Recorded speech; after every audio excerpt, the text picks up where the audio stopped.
Welcome to Voices in Hyperspace. This is a podcast where friends get together and discuss all things sci-fi. The episode that we are reviewing today is Messages from Earth. This is Legendary Black Lion. I'm Captain Melisila. Hey y'all, this is Sunday. And we took a look at this episode and it's pretty interesting because not a whole lot happens, but a lot happens at the same time. Does that make sense? Yes, that's exactly what this episode was. And the fact that not a lot happens also puts this episode in a position of having a ton of ground to cover. They have to go from their kind of what's the best way to call it? I feel like it's a transition. We recheck the status of characters in the universe because while the whole thing starts with all of our main characters are together, they're eating. But the other thing that's happening is there is Marcus, the new guy. He's getting beat up and down below. And he has a secret that he's going to reveal. But for the most part, we got Nightwatch hanging out, not really doing much. Like there's going to be a meeting eventually. There is the ISN report that they hear on TV or whatever it's the network. We'll call it the net. They didn't really have a thing equivalent until they were watching the news 2000. Yeah. Watching the news. Yeah. And then there's the status of whatever is going on with Earthforce putting their spin on the news. It's like Fox.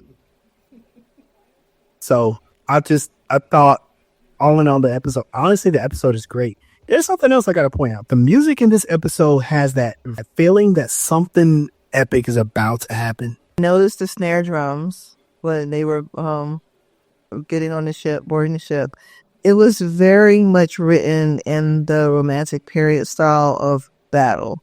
But they weren't in battle, but the music was very battle-like. And I wish I could pull up the vocabulary from 20 years ago when I got a degree in music. Thing that I was going to say about the music is that there are a couple of building moments. One is with Jakar because the music itself is foreshadowing something. The other time that the music does this very thing, Sheridan is talking to Delenn about future plans that might kill him in this episode.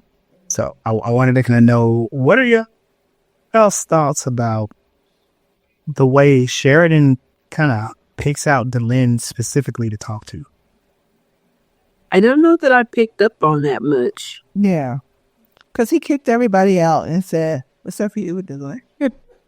It's like, I need to think about this. He's like, I need you.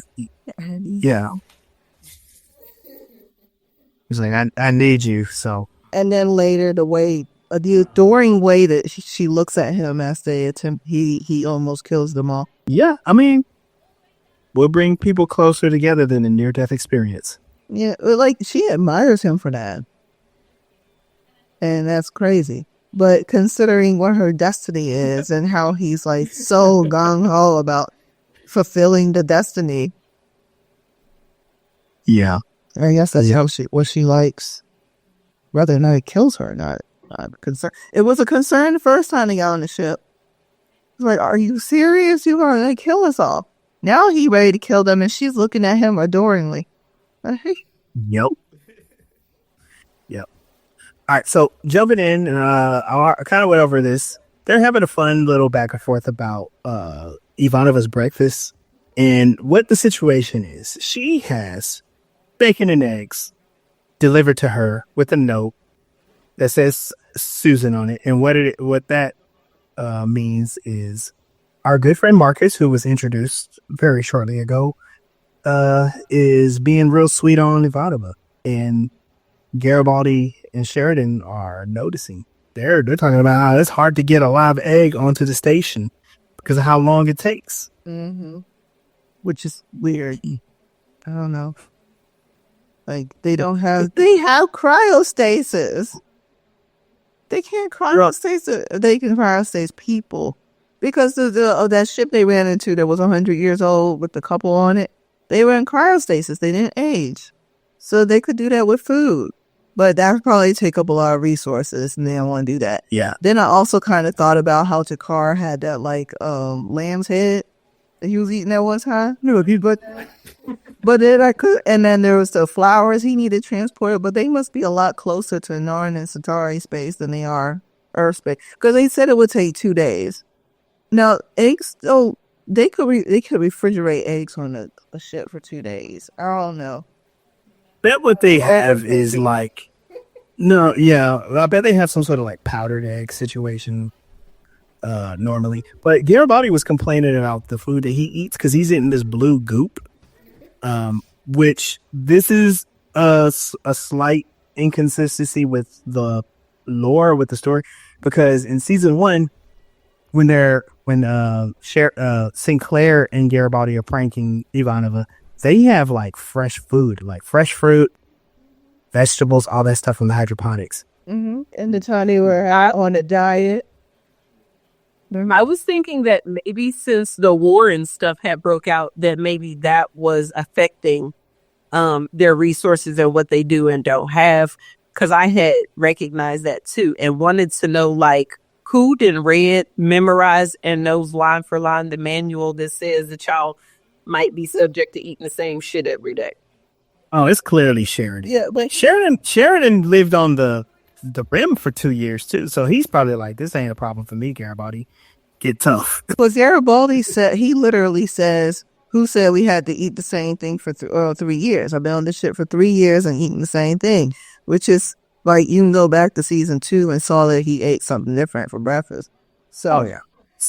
So I'm wondering if there was a difference between breakfast and lunch and dinner. That's what I was about to say. So what if breakfast is this blue goo, and then lunch and dinner is like fresh fruit and vegetables from the hydroponic? Because there's several episodes where they start with breakfast. It's like, oh, it's first thing in the morning, I didn't get to have breakfast, or I'm in the middle of my breakfast and I get a call. Like, I just got up, let me eat before I go. They've had those. There's a lot of stuff around food, and this show. Yeah, this show, and then there's some inconsistencies. Because remember when Sheridan got introduced, all he was doing is eating oranges. And I think they kind of forgot about that for a little bit. Anyway, all right, we done hung up on that for so while. So down below, Marcus and this other character, her name is Kirkish, they're getting beat up, but in not a cool way. Marcus just looks way too cool of a character. Long hair. He's beautiful. Long hair. He looks like Gambit with a goatee, basically. He's sorry. And naked as was so long to recognize, like, hello, here's your opportunity. He's fine as hell, and he's sending lavish breakfast. Get on it today. It's Ivanova. She's a realist. She hates. She's just not an optimist. She's like, oh, real love? That's not a thing. He's gonna die. Or I don't have time. Didn't she have an opportunity with a woman too? She's passing up all kinds of opportunities to relate. Maybe she's asexual. Relate. Maybe she's. I bet she is. I bet she is. But it's the 90s. They don't acknowledge that. Right. But it would make sense for her personality to be asexual, at least on this asexual spectrum. Right. So Marcus and this woman are getting through this fight, and it is the most hilarious display of 90s karate. Because there's a scene where there's a black guy standing there, and he jumps and does this extremely high spinning heel kick for no reason. He's nowhere near anybody. He just throws it. But, the fight ensues, like some stuff falls on the woman. And Marcus just beats the guy senseless, and then they end up taking her to med bay. In the meantime, we get to see the ISN report. Like I said, this episode had a ton of ground to cover, and they're talking about what's going on with Clark and the revelation that his Earthforce 1 might have been faked. And so, they're going along with the theory that, hey, you know what, he set up this coup. It's in the public. And we do get to hear from some of the peripheral characters that they don't like hearing this. These people really love this criminal leader. Sounds like real life. Yeah, and they're oh, the thing, this is the part that I wanted to get to. The news is talking about there is a new alien race in the galaxy, and they pose a threat to planetary security. So this is what the media has concluded after finding that one video of the shadow vessel. They're like, we don't know who this is. We need better planetary security. This is basically them doing the border security thing. Good job, Straczynski. It shows how Sheridan and Ivanova just really don't like this news. Yeah. In the meantime, we get to talk to Franklin, who is the greatest human being in the galaxy. However, this time he's asking questions that are not Franklin caliber, but they're still pretty important. Because Marcus is explaining that Kirkish is important and people might want to have her killed. And Dr. Franklin's like, why? What did she do? And Marcus is like, nothing yet. And so you're being cryptic, but it's like, come on, man. How, like, we got to keep this woman alive for a reason. What's going on? And then we get to visit our good friends, Mr. Garibaldi and Jakar. I wanted to double check with y'all because their relationship has been a little weird. Garibaldi so far has threatened Londo and Jakar, and probably he's also insulted a number of non-human species. So I wanted to know, this visit in jail, what is your thought about that? I don't know, like, since the Narn got attacked and got pretty much blown up, Michael's been acting different with Jakar. Yes. He's trying to be like buddy, like, oh, I believed you all this time, even though he didn't because he phoned me. But, yeah. It was like, okay, I think he kind of understands, and he respects him because of that time that he came to him about the weapons. And he was like, yes, you didn't lie. He gave him the opportunity to lie to him to see if he would. And he didn't. And now he's like, okay, you cool now. And I guess because the car did basically confess to assaulting Malaria with the telepathic drugs. Oh, with his fist too? Yes. Well, I mean, yeah. Yeah. So I don't get it. So it was just Garibaldi, like, respect criminal activity as long as people are upfront with it. Yeah. He does people's activity. Maybe sneaking olive oil and butter. Yeah, he breaks a few regulations here and there. As long as it's for his friends. And if you lie to him, then you're not his friend. Mm-hmm. But Garibaldi ain't got no friends. Exactly. He alienates all the people that are close to him. He left that woman. He talked down on that guy that shot him in the back. He doesn't tell Sheridan anything. This is a one-sided relationship, babe. He can't be expected to have reciprocity back towards the people. Mm-hmm. He even kind of did a smack in the face to Zach, who I don't think Zach is the sharpest tool in the box, but anyway, like, Garibaldi is learning from Jakar. Jakar's talking about he seems to be happier in jail because there are no distractions, and Garibaldi's like, you should write all this down, and he's like, oh, I am. He breaks out his journal and he's over there writing, and that's where the music comes in. There's this epic music swell, and I'm like, the Book of Jakar, which, wouldn't that be a fun collector's item down the road when they revive, if and when they revive the series? We need to see what the Book of Jakar looks like. You know what? He probably has one in his little action figure, but they probably discontinued. Well, So then we get to the meat of the episode. This is where we learn from Garibaldi, like, oh yeah, you know that woman that's down in his med lab? Yeah, actually, I was the one that invited her here, and I got Marcus to help escort her here because she knows some important information for us. I didn't think about this 3 weeks ago, a month ago. I thought about it just now because I'm Garibaldi and I don't tell nobody shit. And like he was hesitant the first time they sent the Rangers to do something. They sent the Rangers to get messages from the Narn families. And he's like, well, I've already sent them. And then when it happened, maybe that was when he was like, oh, we can use them like that? Okay. He's not the most strategic or tactical person. No. In fact, that's reserved for Sheridan. Yeah. He's reactive. So we get this whole like exposition about how Garibaldi came across her. And they're sharing information. They're going to get Sheridan involved.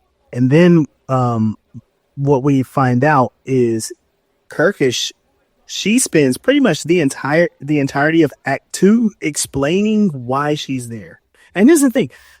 If you think about doing a whole act on a TV show, a person sitting in a chair talking, you might think this is boring, right? Not for this show. This show, I'm stuck. I'm like, wait a minute. The galaxy, more people in the galaxy understand what's happening, and they're in trouble. And so this is where Kirkish explains that some years ago she was part of like this Mining organization.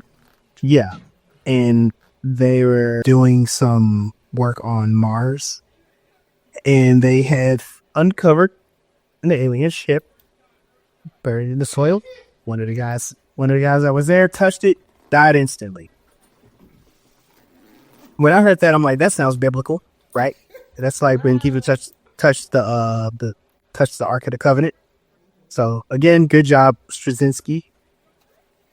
And what they found out was when they uncovered the ship, whoever was in charge of the dig told them, like, y'all need to get out of here because this is way too important for y'all to be dealing with. She said that the ship looked like it had been there for 1,000 years. Another key word. Mm-hmm. Because the last war was 1,000 years ago. Yep. When she was talking, the way the camera zoomed in on her face, I was like, are they gonna cut to showing what she's retelling, or are we just gonna get like a close up on her mouth?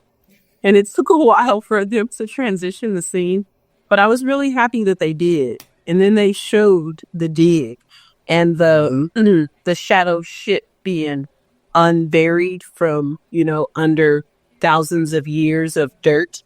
And it's just like, oh my gosh, they're really showing the thing. And when they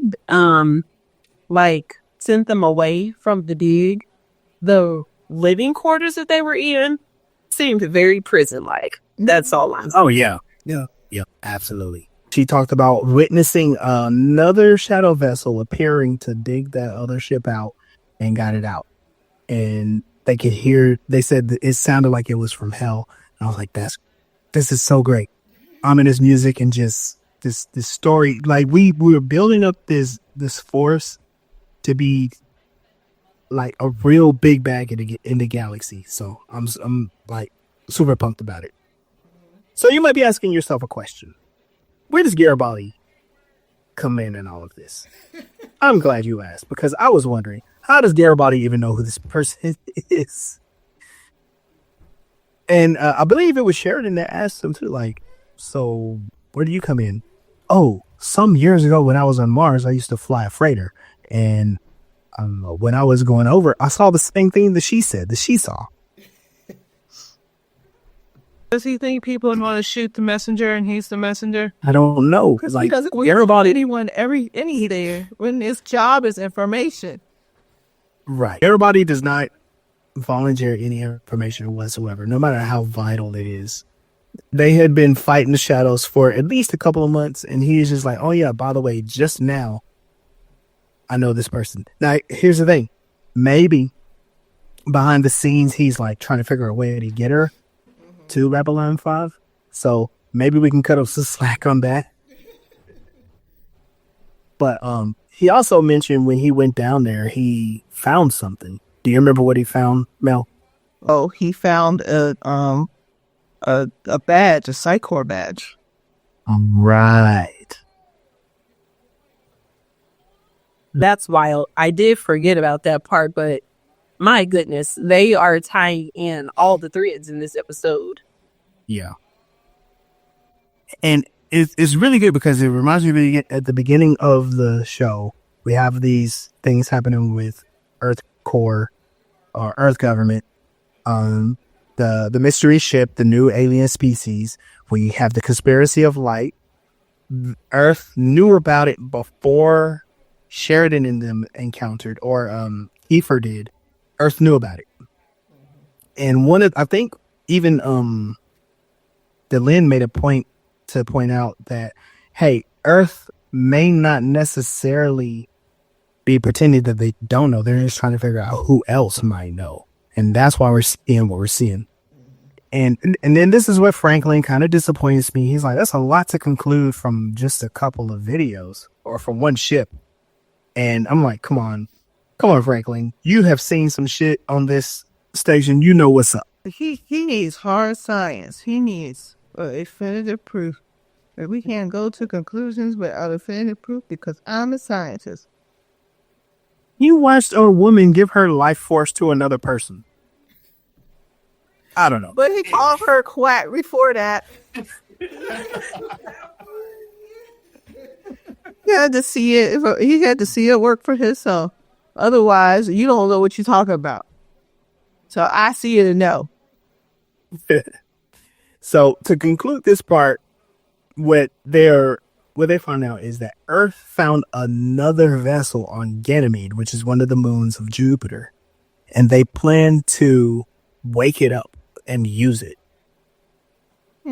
One of the things that Kirkish said that I thought was really wild that should stand out is they don't want it for us to be able to fight these things. They want us to be more like them. And that just tells me like, oh yeah, Earth government has been taken over by the shadows. They're at least being influenced by the shadows. Of course they want them. But it's not just Earth government, it's Psycor itself. So let's keep those as bookmarks for the next couple of episodes because some really important things are gonna happen. And this is where Sheridan is like, okay, everybody get out. Delenn, you stay. I really need you for this part. But we know why. We know why. We'll come back to that in a second. In the meantime, Zach is being told by one of the creepy officers, like, hey, there's going to be a Nightwatch meeting, and you need to come because some really important things are going to go down. And it's like, okay. That's pretty interesting. And this is where Zach was also complaining, like, man, we've been doing a lot of these meetings lately. This is actually not cool anymore. I mean, y'all pay me a lot of money, but I was expecting not to have to do anything for this money. Yeah. And I feel you too. It's like so many meetings. Yeah, that stuff ain't cool. I don't want to do that. Where they do go into this meeting, the conversation that they're having explaining that it's all the work that we've been doing, shaking people down. We have found out that there is corruption and some heads are about to roll. I was just thinking to myself that whole time, you're just like snatching up shop owners and like simple people that are, just trying to survive everyday kind of stuff. But then they do start talking about how it's in the higher ups, the senators and, where's the captain? I'm like, okay, so now they're starting to try to tie in some more higher ups, but it's really them that's the problem. And I felt really conflicted with the people who were there in the Nightwatch because they, other than, Zach, are a prime example. I think some of them might really agree or believe the story that's being told to them. And they're being completely manipulated into doing things and are not, really knowing the true intentions behind the people who are using them, basically. And I am curious, like, how do you protect yourself from being manipulated in that way, unless you're just like a extra suspicious kind of individual, like myself, like I don't trust no authority figure. But it's like, man, how do you get other people like on that brain wave? That's the thing, because if you think about like political climates, oh, just the climate of the Babylon 5 universe, humans are one way or another.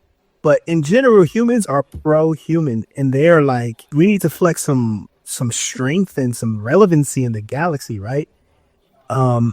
A lot of humans thought that Santiago was too nice to the aliens.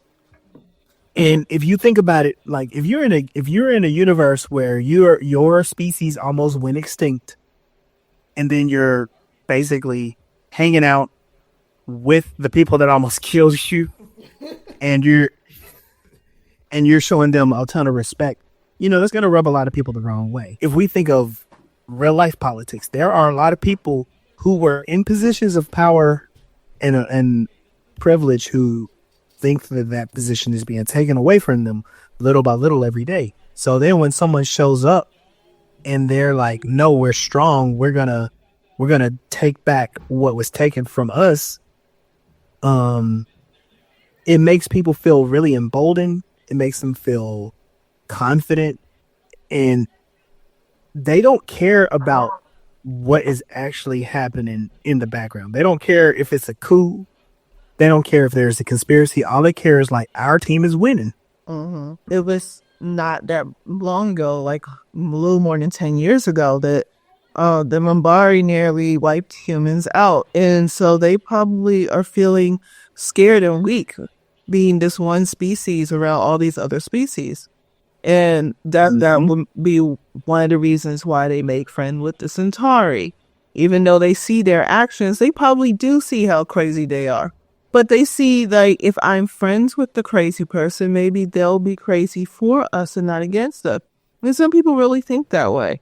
And also, if we compare the government or Psychor to narcissists, they get flying monkeys, and they take advantage.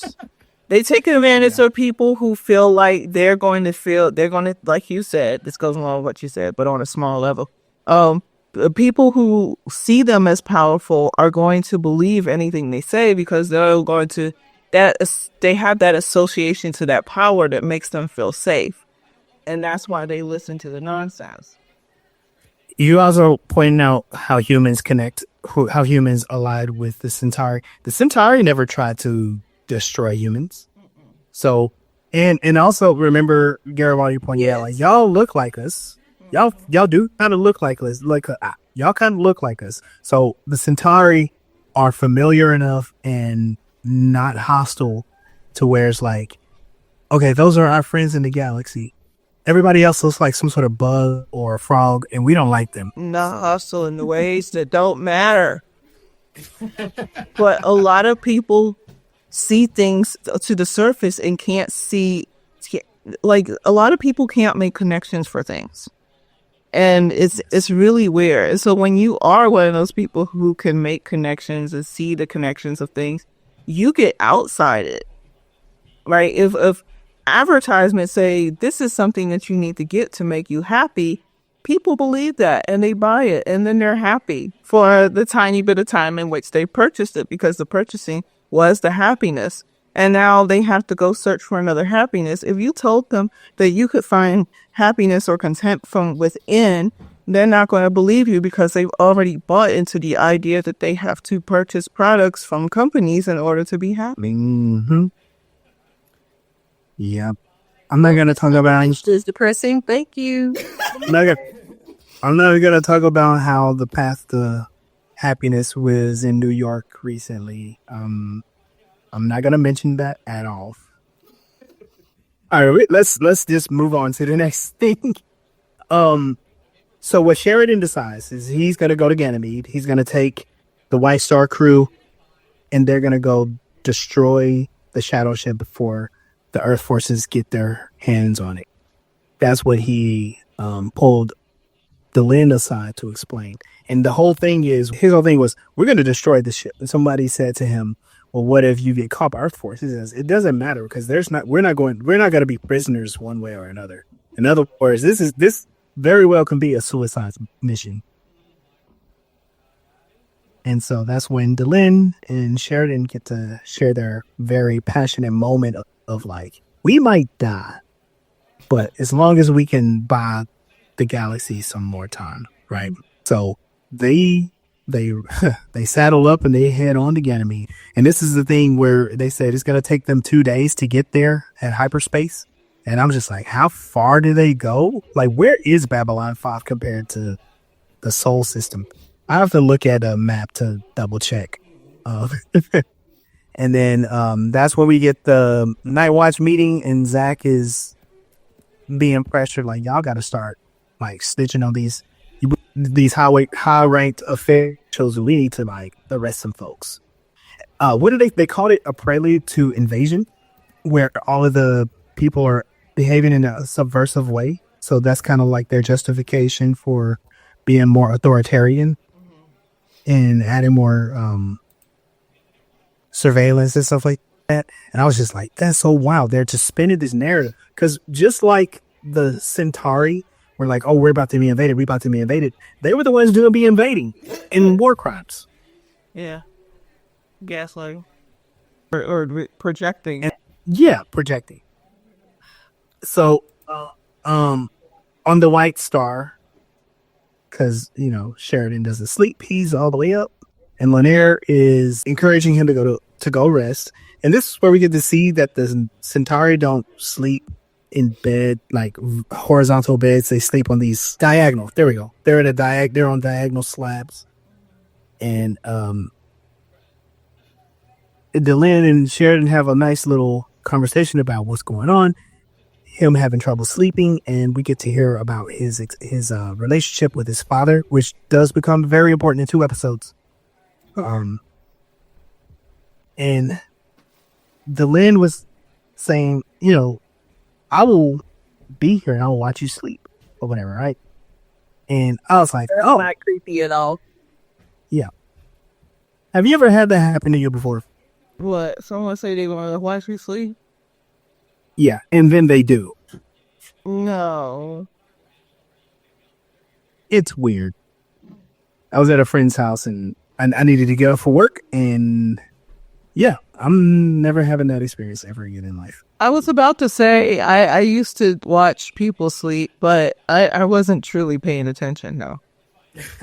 It was literally my job. Like, I was supposed to pay. Yeah, so that's different. If you're getting paid for it, that's different. They're babies. They need to be watched, you know. Yeah. In order to help Sheridan go to sleep, Delenn plays Space Spotify. Oop. And she turns on the rain sound, which I totally relate to. I love listening to rain sounds when I go to sleep. Yeah, we do. Yeah. It took me forever to find that too. And I'm so grateful that somebody finally figured out that we need a loop longer than 60 seconds. Oh, yeah. Right. And no commercials. Hello. Yep. So, we get a brief conversation between Ivanova and Marcus. She's like, I don't understand how you fit into anything here. Which, okay. On one hand, he is a ranger, but they got rangers everywhere. So why is Mircus there all the time? And he's trying to defend himself, but really it's she's frustrated that she has to stay back at the station while Sheridan goes risk his life. Which I can totally understand, because I am so irritated at how she is neglecting the advances of a very suitable suitor. Come on now, look, the galaxy is at stake. I ain't got time for none of this. Get out my face. That's all you got the time for. I mean, What are we fighting for if we not gonna be getting it in? But anyway, he's charming and handsome, but he's constantly in situations where he could die. And I don't want, I could see her with her experience with her brother and father and her mom, especially, not wanting to give her heart to someone that she knows she's going to lose. Ma'am, you are captain in Babylon 5, which is constantly under siege and all the craziness, you just as much in danger every day as everybody else. Her life isn't the same as her losing someone that she loves. She doesn't want to survive losing someone she loves. Okay, the deity, you gonna be either way, it's gonna happen. So it's a really like a mute point to try to avoid the inevitable. So like whether you do or you don't, it's gonna happen either way. So it's better to have loved and lost than to never have loved at all. I'm getting away from a point. It's the opposite of that other girl that went on the front lines with the Yeah, that was my spirit animal. She's like, yo, what are we doing here? Are we fucking or no? Boomer. What I was saying about Ivana, but that it made very much sense that she was really pissed off that she was not out fighting the good fight. And she's back in Babylon 5 doing babysitting duty. And she was honest and transparent about it. He's like, well, why are you taking all this shit out on me? I thought Sheridan was going to send me, not himself. Like, that was kind of new, which I agree. I'm like, yo, you going? Okay. But for her to be honest and say, just because you're here, I'm taking it out on you because I'm upset and you're here right now, so you get in the smoke. And I appreciate her for being honest in that and not blaming him again for some shit he didn't do. Yeah, she didn't take it, Michael. Yeah, right, for real. Like the least helpful person on the staff right now. At least Marcus does stuff. He's put his life on the line all the time. He did. Yeah. Michael ain't do nothing but hold back information. So what they end up doing when they finally get down there, the alarms, the early detection system on Ganymede, which is fantastic if you think about it. Like, hey, we're in the galaxy, we know where Earth is. Y'all probably should have some sensors in the further out parts of the solar system so Earth can like muster itself and get ready for, whatever's going to happen. It's happened once before. We need to stay alert. And this is where they on Ganymede, the White Star learns, the crew of the White Star learns that the merger of a telepath and the ship went wrong, and it was going crazy and destroying everything. And and the dome on Ganymede was destroyed, and that ship was going crazy. And this is where we get to see the tactical genius of Sheridan even more, because he's done different things like this throughout the series, and his reputation. He fired on the ship only for it to not do much, but it was to anger it and to get the ship to chase him. And what they did was they dipped into the gravity well of Jupiter and into his upper atmosphere to have the ship chase him. And after it chased him for a while, the ship couldn't escape the gravity well while the White Star could, and it was destroyed. Fantastic. They saved the day. Yay. They crushed the shadows with gravity. Yes. But not before that thing woke up and was attacking shit.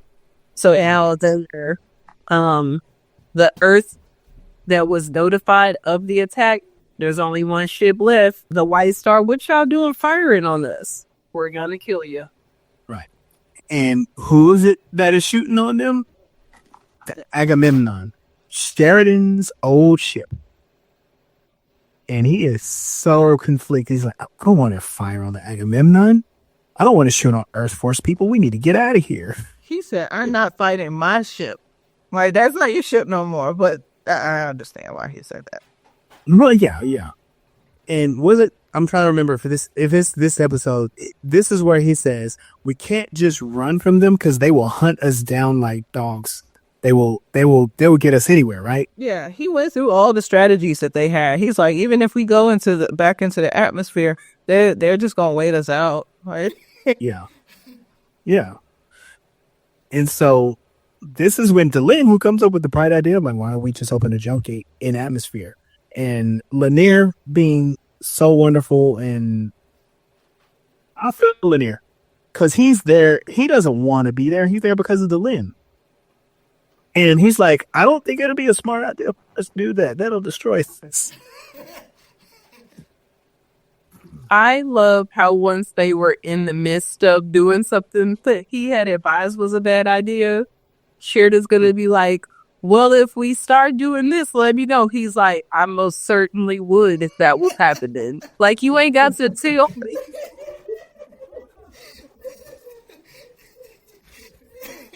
Yeah. And what Sheridan's plan is, because Earthforce doesn't recognize the white star. He's like, we're gonna pretend to surrender to give us some time. We're gonna go back up to the upper atmosphere, and we're gonna open up a jump gate and hope that we don't die. And they do just that. Open up a jump gate, and they're able to skedaddle. You know, and are lame with it. And Sheridan's is celebrating. He's like, I am the first human being to do an upper atmosphere jump gate. Fantastic. Achievement unlocked. Yep. And didn't die. Didn't die. And so they, of course, make it back, which, if you think about it, 2 days to get back to the station. When they get back, Sheridan, Ivanova, and Garibaldi, they're listening to the news again. And the news report is about the destruction of the Ganymede. And they said that an alien spaceship was responsible. But this alien spaceship was destroyed by the Agamemnon. And I'm just like, wow. I mean, this got spun real quick, right? Because here's the thing. The White Star was the aliens, but it was humans, right? So are they spinning it that what the alien spaceship was the shadow ship or something unknown? You know what I mean? Yeah, he's This part I'm a little unknown ship. Yeah. So this is what I'm a little fuzzy on, I guess. That's why he said they're blaming us for this when we just saved them, because they actually said an unknown alien ship. Okay, yeah.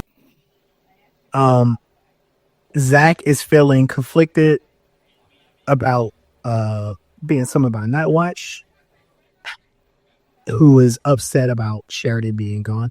And you said this earlier, but the person who ratted Sheridan out was the black security officer. That actress was doing so good too. Like, hey, speaking of shady activity, do y'all know where the captain is? Because I ain't seen him in a little.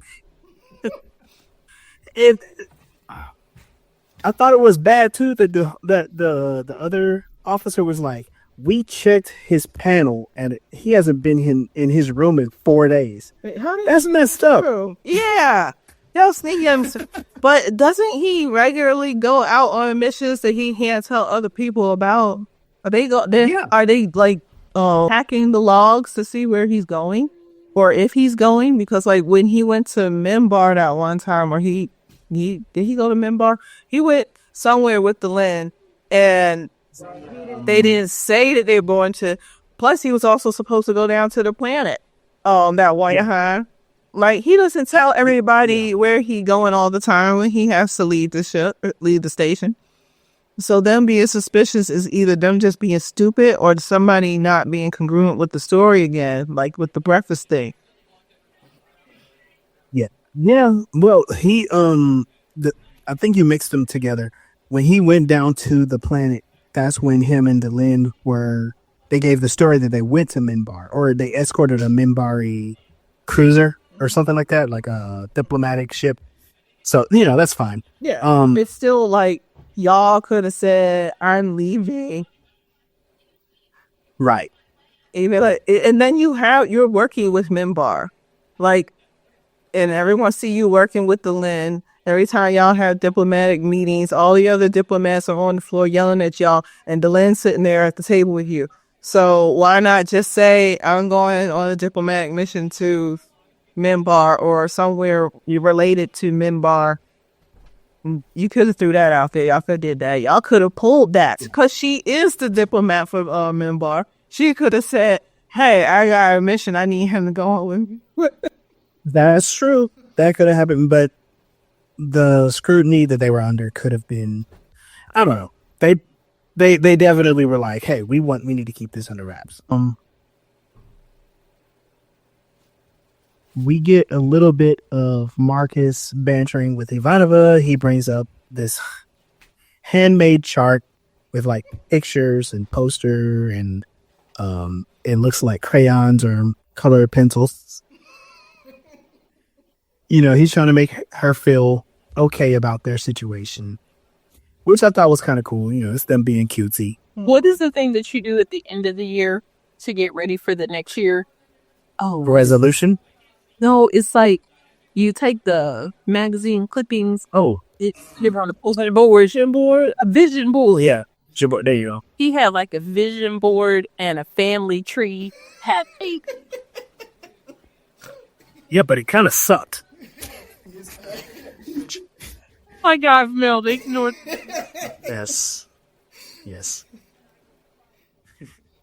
And as that's going on, this is when we hear that President Clark has declared martial law. And this is where we're starting to see, like, they did all of this work to try to prevent one bad thing happening, and then this other bad thing is happening, and it's pretty wild. So, and that's our episode. We get to see a lot happen, but not a lot happen, because we go from the paranoia of the government switching straight into martial law. I guess what you could say is, with the Nightwatch being kind of like the secret police, we know what's going to happen with them. But the question is, will Zach do the right thing, or is he going to side with Nightwatch? It's a good question. Yeah, I see him either getting chummy with Michael or getting pissed off with Michael and pushing away. Right? Anytime he gets like Michael gets an attitude with him for Nightwatch, then he's like proud of doing the Nightwatch thing. Yeah, stubborn. Yeah. Wow. Well, so you mean two extremely stubborn people do the exact wrong thing when they encounter each other? Can you turn off my heat? Yeah, I'm glad you said that too, because Garibaldi is gonna be like, if you think about it, Garibaldi's gonna be one of their targets, right? Because every time he talked about him, like, the chief isn't close to me anymore. We're not, he used to trust me. He doesn't trust me anymore. He used to be my friend. Right. So it's just one of those things that is being highlighted, that they got this other conflict is happening while we can see Earthforce is making some different type of moves in the background. Yeah. All right. So we got to see all that stuff. Do y'all have any predictions for the next couple of episodes? Zach's gonna have to do some stuff he don't want to do. Ooh, absolutely. Yes, he will. Michael's gonna withhold information.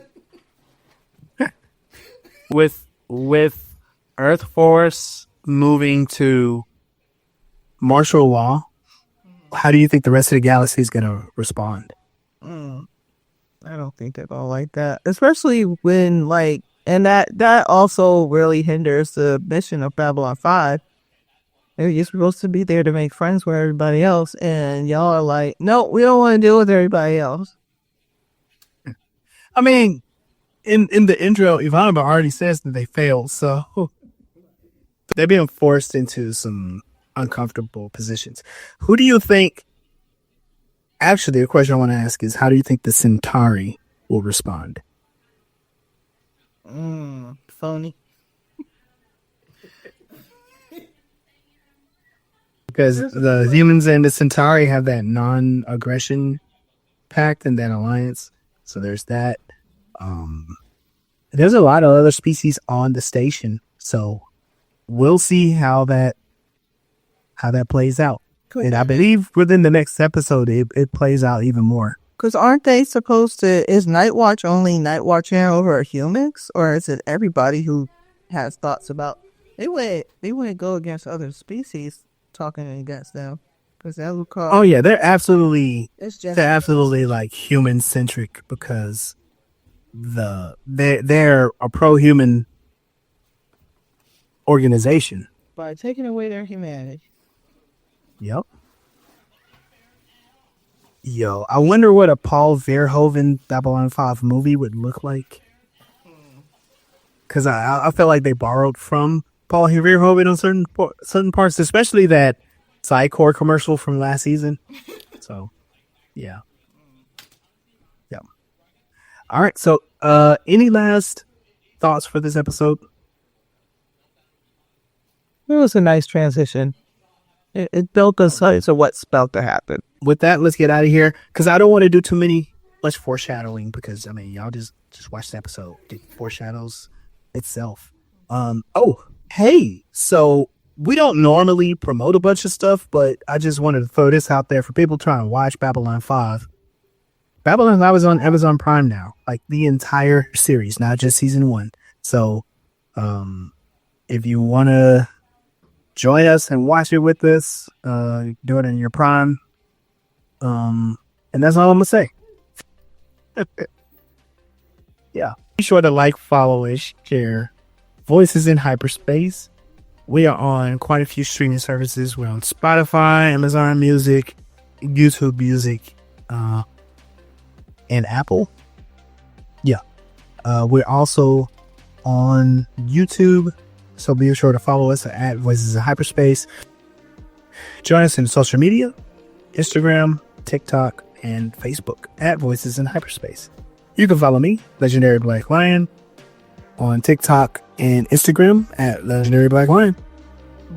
I'm Captain No Asylum. You can find me at melsrebellion.com. I am also on Blue Sky, TikTok, Facebook, Instagram, and that's good. Okay. It's a Sunday, and y'all can find me at a poker table. All right.